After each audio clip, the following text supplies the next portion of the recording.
Hello, welcome to this program where we are talking about ourselves. When I say ourselves, I refer to the whole world.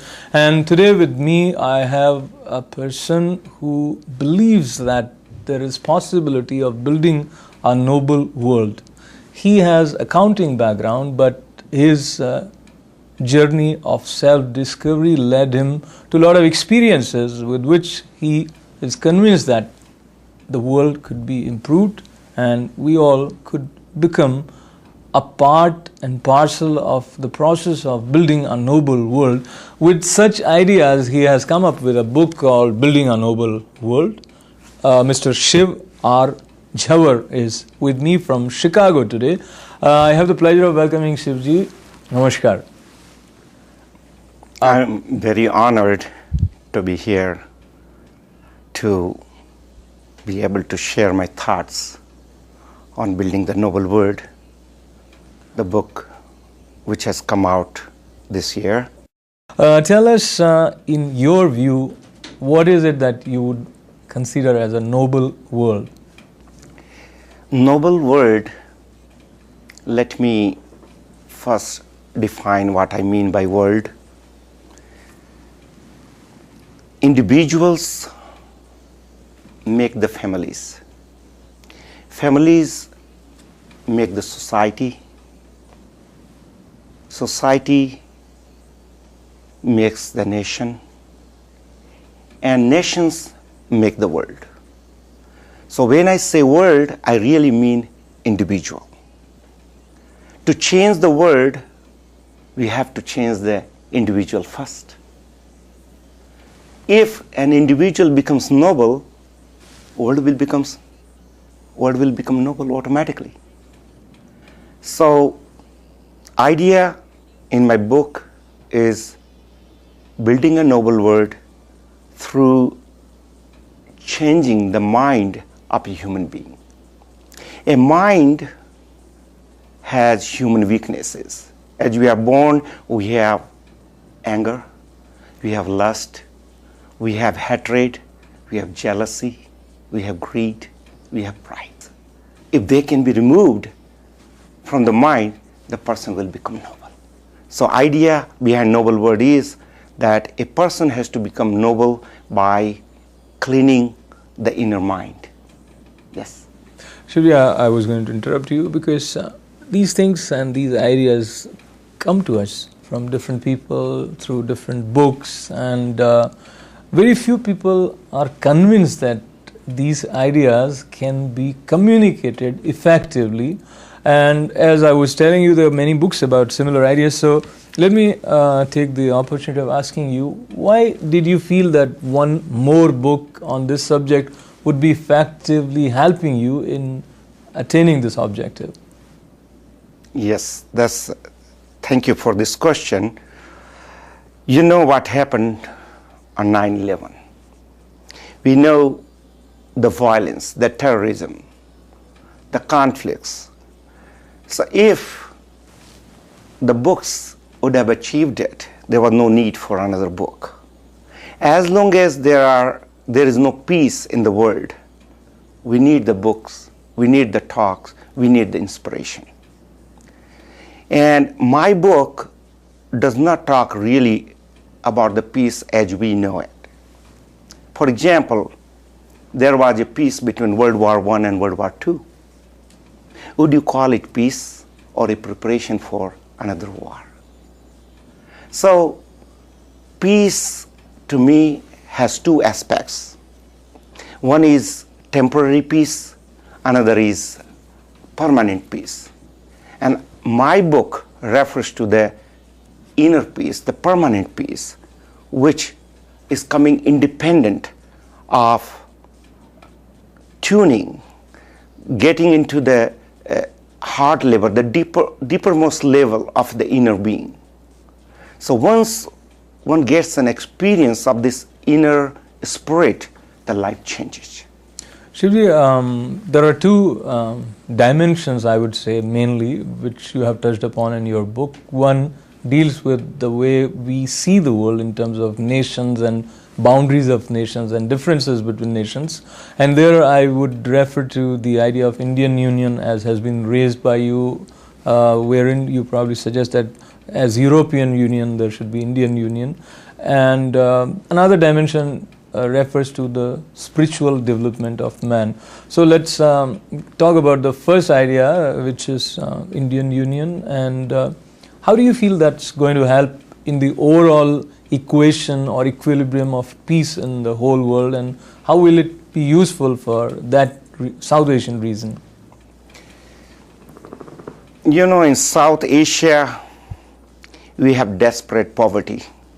Now, we want that India should get united, but not like union like United States of America. It should be united more like European Union, where all countries have alliance to form a union for economic prosperity and stability. So, to make it simple, I give you by analogy, there is an apartment building. You have so many different apartments. So one can be in different apartments, recognizing its own culture, own religion, own traditions. So Pakistan would remain independent, Bangladesh would remain independent, sovereignty will not be disturbed at all.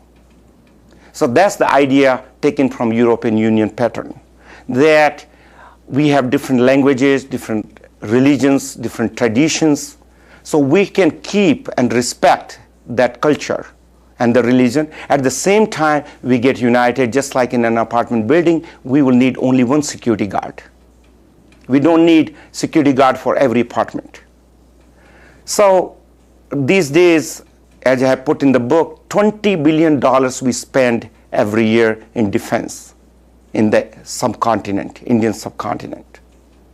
That money would be saved because there would not be that need, because of democratic way it would be constituted.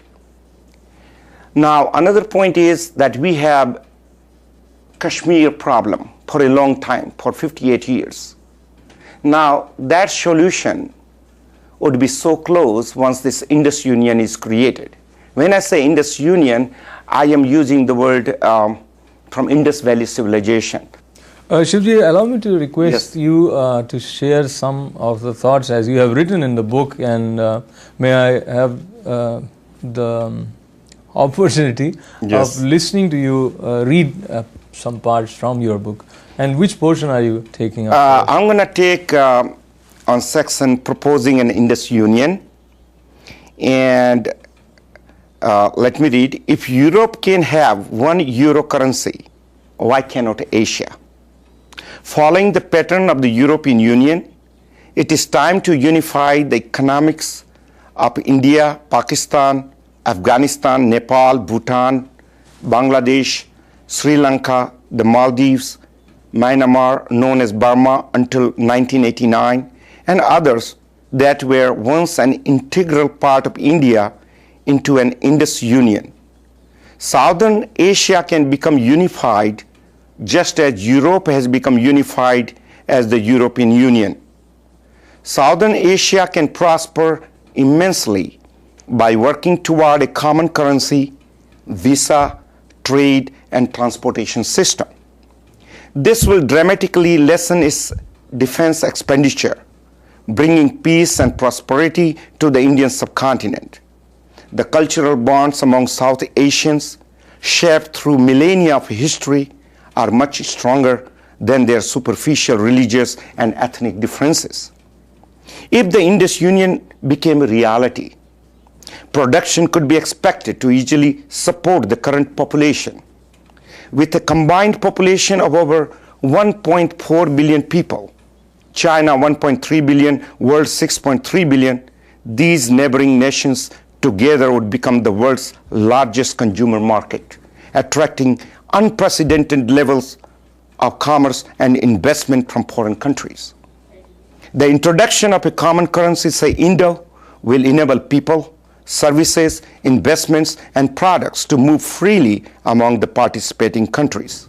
Very good. It sounds quite impressive, and looks like there is a vision of how things can be improved. And when I say vision, and we were earlier talking, and you said that the inner transformation of an individual is what this book is mainly concerned about. And having said that, I have seen that you have dedicated this book to Baba Muktananda. And tell us, how was it for you to have come into contact with this saint, and how that influenced your life? Yes, that is really what created this book. To tell you the truth, the gratitude I felt, this book is the token of that gratitude. And what is this gratitude?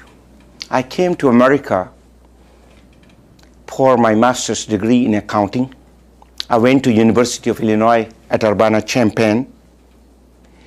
And once I had a degree, I came to Chicago, and that's the time when I was looking for a job. I happened to hear that Swami Muktananda will be giving a talk at Northwestern University auditorium in Chicago. So on September 1374, I went to see him. And then next day also I met him, and he suggested that I take a program of his on September 16 at Lake Point Tower in Chicago. So on September 16th, I took the program. Now, my whole experience is given in chapter 4. Let me read the title of your chapter 4, which is called Shakti Pot, the way of spirituality. And Shakti Pot is the term which many people are familiar, and many of us do not really know what it is. So would you mind telling what is it that you call as Shakti Pot? Shakti Pot means path of Shakti, descending the power or energy. So Guru initiates the disciple by Shakti Pot. This is nothing but a divine initiation which exists in every religion. But in tantric, in yoga, it is termed as Shakti Pot. It is more like an injection, which is shot, and it goes throughout your body.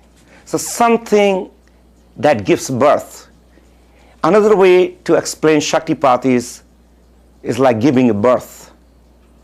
Just like a mother gives birth, a child is born. Only when the birth is given, the mother comes into existence. There is no such thing called Guru unless and until someone receives the Shakti or birth from that particular Guru. We can meet an individual who may be called Guru, but he or she is not our Guru unless and until we receive the Shakti Pot from that Guru. Quoting from this chapter, let me read two lines here where you have quoted Baba Muktananda, who said, Shakti Pot is a wonderful and mysterious spiritual process in which the Guru showers the energy of his own soul on the disciple. Without the grace of the Siddhas, Shakti Pot cannot take place.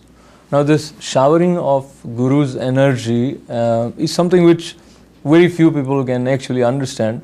Yes. You have understood it and probably experienced it also, and you have also shared it in your own way, and I have come to know that you have often given lectures at different places. People have asked you questions about how they can reach their own self, and you do mention about yoga a lot in this book. Yes. So how do you think yoga or yoga abhyas or practice of yoga can also help in attaining this concept of noble world? Yoga means the union. And unless we get united internally and get the experience of the male and female aspects, which is in every human being, there is no possibility of this experience. So we have outside love that is dependent on other people, But this love or yoga or union is completely independent. Once this yoga is experienced inside, that person's life changes automatically and the person becomes noble. His or her lifestyle then changes. So the way to world peace, the way to noble world is really at the individual level. And meditation on the inner self is the way. It's like a flower, a rose. Rose will always give fragrance, whether a beggar comes or a king comes. Same way, when a person is very peaceful inside, no matter what happens outside, the person will spread his peace and happiness to others. And that in turn will create noble world. Very well said. And let me quote, or rather share, you have extensively quoted different philosophers and as well as scientists, and you say here somewhere that the more I know, the more I realize I do not know. Yes. That's what Einstein said. And you also have mentioned that Ram Tirtha's quotation, men are not influenced by things, but by their thoughts about things. Yes. So it's very important what kind of thoughts we have about things which are around us. And the little time that we have, I would like you to share with us the foundation that you have established, Noble World Foundation. What are its objectives and how our viewers can also become involved with this foundation?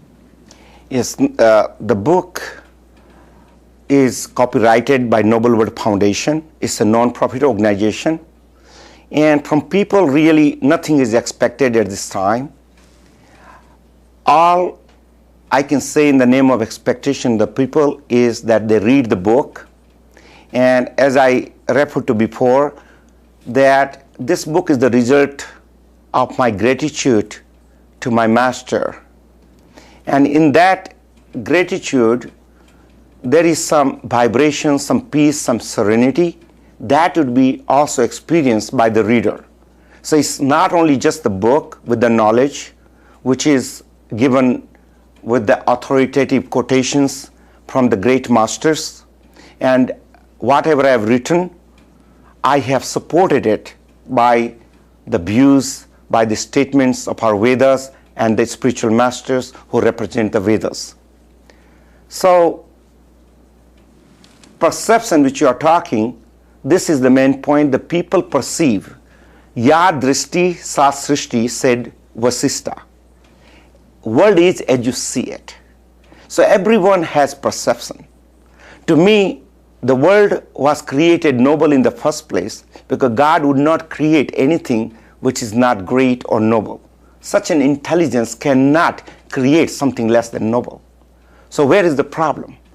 Problem is how we look at. Let's say I have these eyeglasses and they are yellow. When I look at people, they will look yellow. It's not because people are yellow, it's the glasses. So problem is that our own mind has some weaknesses, and unless and until they are removed, we cannot enjoy the beauty of the nature, the flowers, the river, the trees, the sunrise, the sunset. The world is really noble. It's beautiful. And all we need is the peace. And this peace can only come by reading a noble book or being with a noble person or thinking about a noble person.